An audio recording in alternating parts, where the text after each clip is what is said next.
Assalamualaikum warahmatullahi wabarakatuh. Bertemu lagi sama Bu Nini. Kali ini Bu Nini mau menjelaskan tentang protista. Nah, mungkin kalian sering menjumpai air kolam yang berwarna hijau. Ada yang tahu mengapa air kolam berwarna hijau? Biasanya air kolam berwarna hijau karena air kolam itu sudah ditumbuhi oleh protista. Nah, sekarang kita pelajari tentang ciri-ciri protista. Yang pertama, protista itu sudah bersifat eukariota. Kalau kemarin kita membahas monera itu prokariota, tidak punya membran inti. Kalau protista di sini sudah eukariota, sudah mempunyai membran inti. Kemudian jadi ciri utamanya eukariota. Kemudian ciri yang kedua, ada yang uniseluler, ada yang multiseluler. Yang multiseluler biasanya multiseluler sederhana, belum membentuk jaringan. Kemudian hidupnya soliter. Soliter itu artinya sendiri atau berkoloni. Berkoloni itu berkelompok. Kemudian strukturnya masih sederhana, respirasinya dengan difusi, kemudian reproduksinya bisa dengan cara dia membelah diri atau konjugasi atau anisogami. Anisogami itu bentuk gametnya tidak sama. Kemudian anggota protista. Anggota protista itu ada buku yang mengelompokkan menjadi 3, ada yang jadi 4. Yang jadi 4, yang pertama protista mirip hewan. Protista mirip hewan disebut protozoa. Yang kedua, myxomycota dan oomycota, itu ada yang menjadikan satu, yaitu protista mirip jamur. Myxomycota maupun oomycota protista mirip jamur. Kemudian yang keempat, alga, itu protista mirip tumbuhan. Jadi kalau yang dikelompokkan jadi 3, itu protozoa, alga, sama protista mirip jamur. Nah, sekarang satu persatu kita pelajari. Yang pertama yang kita pelajari yang protista mirip hewan atau protozoa. Nah, protista mirip hewan atau protozoa itu dibagi menjadi 4 kelas. Pembagiannya berdasarkan alat geraknya. Ada sporozoa, flagellata, rhizopoda, dan ciliata. Nah, sekarang kita pelajari satu persatu. Yang pertama yang protozoa secara umum dulu. Tadi ciri umumnya protozoa secara umum sama dengan ciri protista tadi, strukturnya masih sederhana.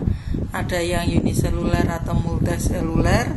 Kalaupun multiseluler yang belum membentuk jaringan. Bentuk tubuhnya bermacam-macam, ada yang permanen, artinya bentuknya tetap, ada yang bentuknya berubah-ubah. Contohnya amoeba itu bentuknya bisa berubah-ubah. Kemudian dapat bergerak seperti hewan, makanya dikatakan protista mirip hewan. Jadi protozoa itu protista mirip hewan karena dia bisa bergerak seperti hewan. Lalu cara makannya ada yang secara holozoik. Holozoik itu makanannya padat, jadi seperti mencaplok gitu. Lalu ada yang holofilik. Kalau holofilik makanannya cair. Kemudian habitatnya di tempat lembab dan basah yang banyak mengandung zat organik, atau bisa juga dia parasit pada organisme lain.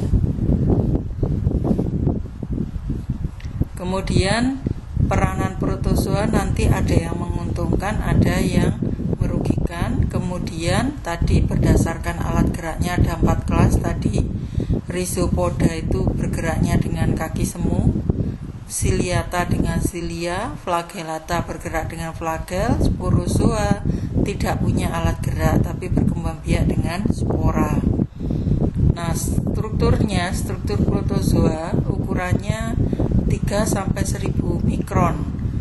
Kecil sel inti selnya 1 atau lebih, ada yang lebih. Contohnya nanti paramecium itu inti selnya lebih dari 1. Mempunyai mitokondria untuk respirasi, mempunyai ribosum untuk sintesis protein, mempunyai vakuola kontraktil untuk melakukan ekskresi, mengeluarkan zat sisa. Ini yang Rhizopoda. Kita bahas Rhizopoda dulu. Ini bentuknya amoeba, berubah-ubah. Jadi karena kakinya semu, maka bentuknya berubah-ubah. Ini strukturnya. Jadi dia punya vakuola makanan. Bagian terluar ada membran plasma, ada nukleus, ada vakuola kontraktil tadi untuk mengeluarkan zat yang sudah tidak berguna. Ini ciri dari Rhizopoda. Kemudian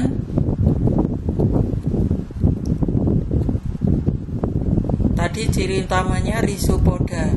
Poda itu kaki, jadi dia bergerak dengan Pseudopodia atau kaki semu. Bergerak dengan kaki semu atau Pseudopodia. Ada yang terbungkus cangkang, ada yang tidak punya cangkang. Contoh yang terbungkus cangkang itu Foraminifera, Arcella, Radiolaria, itu yang dibungkus oleh cangkang. Kemudian hidup bebas, dan ada yang parasit, bentuknya tidak tetap atau berubah-ubah.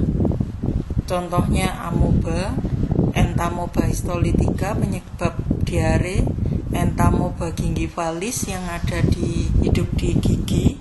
Ini contoh-contoh dari Rhizopoda.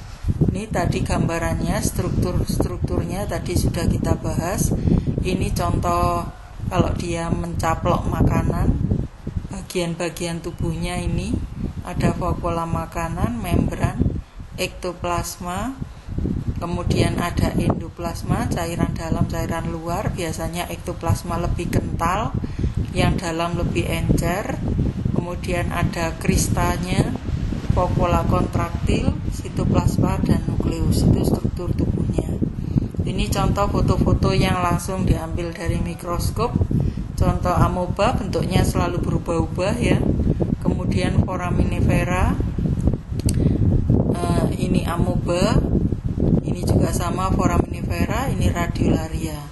Cangkang Foraminifera nanti bisa membentuk tanah Globigerina sebagai petunjuk adanya minyak bumi di lautan. Radiolaria ini cangkangnya bisa untuk bahan peledak. Ini cara amoeba bergerak dan menangkap dan mencerna makanan. Jadi dia bergerak sama kaki semu. Ini contoh kalau ada makanan, maka kaki semunya ini mendekati makanan seperti ini. Kemudian kaki semu ini akan menutup jadi satu. Kemudian lubangnya ini jadilah vakuola makanan. Jadi vakuola makanan. Nah, kemudian makanannya dicerna. Kalau sudah dicerna, zat sisanya dikeluarkan melalui vakuola kontraktil. Cara berkembang biaknya secara aseksual dengan membelah diri. Jadi ini amobanya membelah diri jadi 2 reproduksinya. Kemudian yang kelas kedua yaitu ciliata. Ciri-cirinya ciliata bersel 1, memiliki banyak rambut getar atau silia, bentuk tubuhnya tetap. Kalau amoeba tadi bentuk tubuhnya berubah-ubah, kalau ini bentuk tubuhnya tetap. Lalu hidup di air dan ada yang parasit, berkembang biak dengan cara seksual dengan konjugasi, dan aseksualnya dengan pembelahan biner. Contohnya Paramecium, Stentor, Didinium, Vorticella, dan Stylonysia. Ini gambarnya Paramecium, bagian-bagian tubuhnya. Jadi ada vakuola makanan. Cara dia memasukkan makanan itu dari ini. Jadi dia punya bentuk seperti mulut. Kemudian yang transparan ini seperti kerongkongan. Akhir dari kerongkongan ini membentuk vakuola makanan. Kemudian makanan dicerna di vakuola ini diedarkan ke seluruh tubuh. Kalau ada zat sisa yang tidak terpakai dari makanan itu dikeluarkan melalui anal pore, lubang pengeluaran. Vakuola kontraktil dipakai untuk mengatur kadar air di dalam tubuh sebagai alat ekskresi. Dia punya silianya itu rambut-rambut halus, lalu punya pelikel itu lebih kasar rambutnya, kemudian ada trikokis itu seperti duri, lebih kaku lagi, jadi paling lentur silia, agak kaku pelikel, kemudian yang paling kaku trikokis. Ini biasanya dipakai untuk bertemunya waktu dia konjugasi. Kemudian intinya ada dua, mikronukleus dan makronukleus, inti yang kecil sama inti yang besar. Ini morfologi tubuh paramecium. Kemudian cara reproduksi paramecium, caranya bisa konjugasi, bisa dengan membelah diri. Ini ketika dia membelah diri dari 1 jadi 2 anak. Kemudian ini cara konjugasinya. Cara konjugasi pada paramecium, jadi 2 paramecium bertemu, jadi bertemunya tadi di trikokis tadi. Kemudian dia kan punya 2 inti, mikronukleus dan makronukleus. Mikronukleusnya itu membelah secara meiosis dari 1 menjadi 4. Jadi kalau membelah secara meiosis itu dari 1 menjadi 4. Nah ini akhirnya ada 4 mikronukleus. Dari 4 mikronukleus itu yang 3 degenerasi, lenyap, rusak, hilang. Masing-masing 3 lenyap. Maka tinggal 1.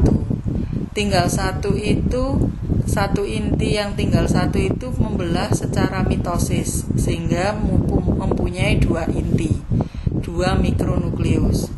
Nah, kemudian mereka saling tukar inti. Contoh ini yang 1 kan intinya berwarna biru, yang 1 berwarna merah. Nah, yang kan tadi masing-masing punya 2 inti.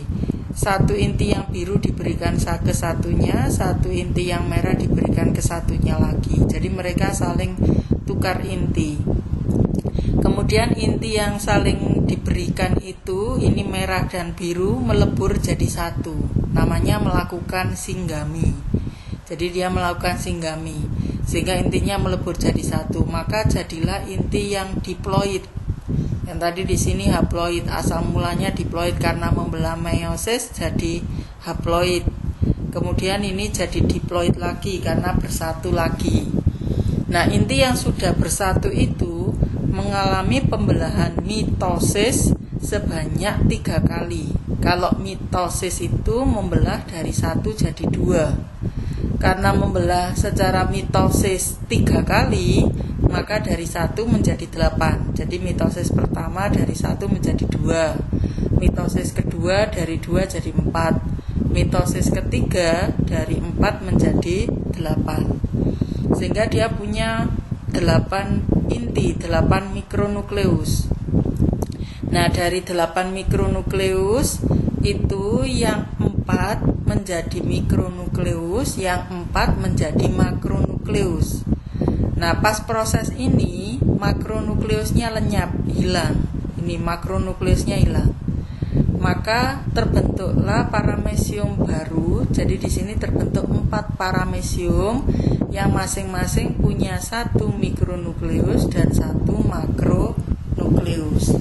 Nah, dari penjelasan saya tadi, bentuk tertulisnya ini sudah ada, sudah saya buatkan. Jadi cukup panjang tahapan konjugasi. Nanti bisa kalian baca sendiri. Nah, kemudian ini contoh-contohnya siliata. Nah, ini siliata tadi yang berbentuk seperti sandal, atau paramecium tadi. Ini yang berbentuk seperti trompet, namanya stentor. Ini yang berbentuk seperti lonceng, namanya vorticella. Jadi bentuk siliata bermacam-macam, tapi bentuknya tetap. Ini juga masih bentuk siliata. Tadi ini yang bentuk paramecium. Ini yang berbentuk seperti trompet tadi, stentor tadi. Jadi jadi seperti trompet. Silianya ada di atasnya sini. Kemudian kelas yang ketiga, kelas flagellata. Alat geraknya jelas flagel. Contohnya adalah Trypanosoma gambiens. Ini penyebab penyakit tidur. Nah, ciri-cirinya kelas flagellata, namanya kelas flagellata. Jadi cirinya bergerak sama flagel, ciri utamanya. Semua organisme yang tergolong flagellata memiliki flagel sebagai alat geraknya. Lalu berkembang biak secara seksual dengan membelah diri, pembelahan biner. Flagellata yang bersifat parasit, contohnya adalah Trypanosoma gambiens tadi. Ini cara berkembang biaknya Trypanosoma. Cara penularannya Trypanosoma itu yang menularkan adalah lalat CC, seperti bahasa Jepang ya namanya, lalat CC. Nah, ketika lalat CC itu menghinggapi luka orang yang menderita penyakit Trypanosoma, biasanya Trypanosoma itu ngumpul di luka orang. Misalkan dia punya borok yang terbuka, luka yang terbuka, dikerubuti lalat, maka Trypanosoma itu pindah ke tubuh lalat. Nah, di tubuh lalat ini dia mengalami perkembangbiakan. Kemudian Trypanosoma itu menuju ke kelenjar ludah lalat. Ketika lalat itu menghinggapi orang lain yang punya luka juga, maka Trypanosoma itu ditularkan ke orang lain. Nah, di tubuh manusia, Trypanosoma itu juga berkembang biak secara vegetatif seperti ini. Airnya jumlahnya bertambah banyak. Gejala penyakit tidur ini seperti demam berdarah. Jadi dia mengalami kerusakan pada darah, kemudian bisa menyebabkan orang itu pingsan, makanya disebut penyakit tidur, dan akhirnya bisa menyebabkan kematian. Ini contoh siklus hidup Trypanosoma, penyebab penyakit tidur. Ditemukan penyakit tidur ini adanya di Afrika. Kemudian ini contoh gambarnya Trypanosoma yang ada di dalam darah. Jadi Trypanosoma seperti ini. Kalau satu Trypanosoma ini digambar seperti ini bentuknya. Terus contoh flagellata yang lain, Trichomonas vaginalis. Ini hidup di vagina, penyebab keputihan. Terakhir yang protista mirip hewan adalah sporozoa. Sporozoa tidak punya alat gerak, tapi berkembang biak dengan spora. Ini ciri kelas Sporozoa. Semua anggota filum Sporozoa tidak memiliki alat gerak. Semuanya bersifat parasit. Tubuhnya berbentuk bulat atau bulat panjang. Nah, contoh dari Sporozoa, contohnya Plasmodium. Kita mengenal ada berbagai macam Plasmodium. Ini ada 4 macam Plasmodium. Plasmodium vivax itu penyebab penyakit malaria tertiana dengan masa sporulasi atau demam orang tersebut 2 hari sekali, 48 jam itu 2 hari sekali. Jadi demamnya 2 hari sekali. Plasmodium malaria penyebab penyakit malaria quartana, sporulasinya 72 jam atau demamnya 3 hari sekali. Plasmodium falciparum penyebab penyakit malaria tropika, demamnya tidak teratur, tidak tentu. Plasmodium oval disebut malaria oval tertiana karena ciri-cirinya seperti malaria tertiana, demamnya 2 hari sekali, akan tetapi lebih ringan dari malaria tertiana. Penyebabnya adalah Plasmodium vivax juga yang tertiana tadi. Kemudian ini siklus hidupnya dari Plasmodium, hidupnya dapat dibagi jadi 3 stadium. Skizogonia itu terbentuk secara membelah dan terjadi setelah menginfeksi inang. Sporogoni itu pembentukan spora di luar inang dan merupakan stadium efektif. Gamogoni tahap pembentukan sel-sel gamet terjadi di dalam tubuh inang perantara atau di tubuh nyamuk. Nah, ini yang lebih jelasnya berikutnya gambar dari siklus hidup Plasmodium. Saya suka gambar yang ini yang lebih simpel. Jadi penyakit malaria itu penyebabnya Plasmodium, bukan nyamuk. Nyamuk itu sebagai perantara, bukan sebagai penyebab. Nah, ini contoh siklus hidupnya.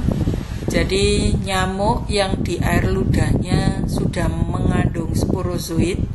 Nyamuk itu ketika mau menusuk manusia, nyamuk itu mengeluarkan ludahnya.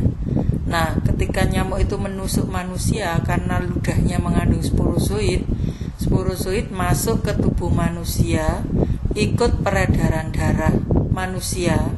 Akhirnya sporozoid masuk ke hati manusia. Di hati manusia, sporozoid berubah menjadi merozoid. Jadi di sel-sel hati ini berubah jadi merozoid, banyak, ratusan. Ya, merozoid baru keluar, jadi sel hatinya pecah. Merozoid ini keluar menginfeksi sel darah merah. Sel darah merah diinfeksi. Merozoid di dalam sel darah merah berubah menjadi tropozoid.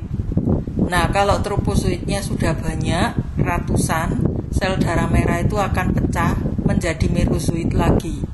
Jadi muter. Merozoid menginfeksi sel darah merah lagi. Nah, kalau sel darah merahnya banyak pecah, itu yang menyebabkan demam. Jadi merozoid menginfeksi jadi tropozoid, jadi merozoid lagi. Tapi ada sebagian merozoid yang berubah menjadi gamet. Nah, ketika ada nyamuk yang menghisap darah manusia yang menderita penyakit malaria tadi, darah yang mengandung gamet dihisap oleh nyamuk. Nah, jadi darah mengandung gamet, yang dihisap itu darah yang mengandung gamet. Di tubuh nyamuk, tepatnya di ususnya nyamuk, gamet itu dari darah yang dihisap tadi berubah menjadi gametnya di usus nyamuk. Kemudian gamet itu akan bertemu menjadi sigot. Jadi yang dihisap gamet itu mengalami pembuahan di usus nyamuk jadi sigot. Sigot ini jadi ookinet, jadi seperti bungkus besar. Di dalam ookinet itu dia berkembang biak secara vegetatif, membelah terus-menerus sehingga banyak menghasilkan sporozoid. Ookinet berubah jadi ookis. Nah, ookisnya banyak sporozoid, akhirnya ookis ini pecah menjadi sporozoid. Ookis itu menuju ke kelenjar ludah nyamuk. Jadi sporozoid ini berada di kelenjar ludah nyamuk. Nah, balik lagi, kalau nyamuk ini menggigit manusia, maka sporozoid ditularkan ke manusia yang lain. Ini siklus hidup dari Plasmodium. Nah, terakhir ini peranan protozoa. Peranan protozoa ada yang merugikan, ada yang menguntungkan. Yang menguntungkan, yang kolam tampak berwarna hijau, itu menguntungkan bagi ikan. Dia sebagai zooplankton, maka sebagai makanan ikan. Kemudian Entamoebacoli ini merugikan ya. Kalau ini ikut merugikan. Foraminifera tadi cangkangnya bisa membentuk tanah globigerina sebagai petunjuk adanya minyak bumi. Jadi orang kalau mau ngebor minyak di laut, itu petunjuknya kalau di dasar laut itu ada cangkangnya foraminifera, maka petunjuk di situ banyak minyak buminya. Radiolaria itu bisa sebagai bahan gosok atau bahan peledak. Kemudian Entamoebacoli termasuk merugikan. Kemudian kalau yang menguntungkan Escherichia coli, tapi Escherichia coli masuk bakteri bukan protozoa. Yang merugikan tadi contohnya Plasmodium, penyebab penyakit malaria. Entamoeba histolytica, penyebab diare. Trypanosoma gambiens tadi penyebab penyakit tidur. Balantidium coli ini termasuk ciliata yang menyebabkan diare juga. Nah, biar videonya nggak terlalu panjang, saya bagi untuk yang ini khusus yang protista mirip hewan atau protozoa. Nanti protista mirip tumbuhan dan protista mirip jamur di video yang selanjutnya. Saya akhiri. Wassalamualaikum warahmatullahi wabarakatuh.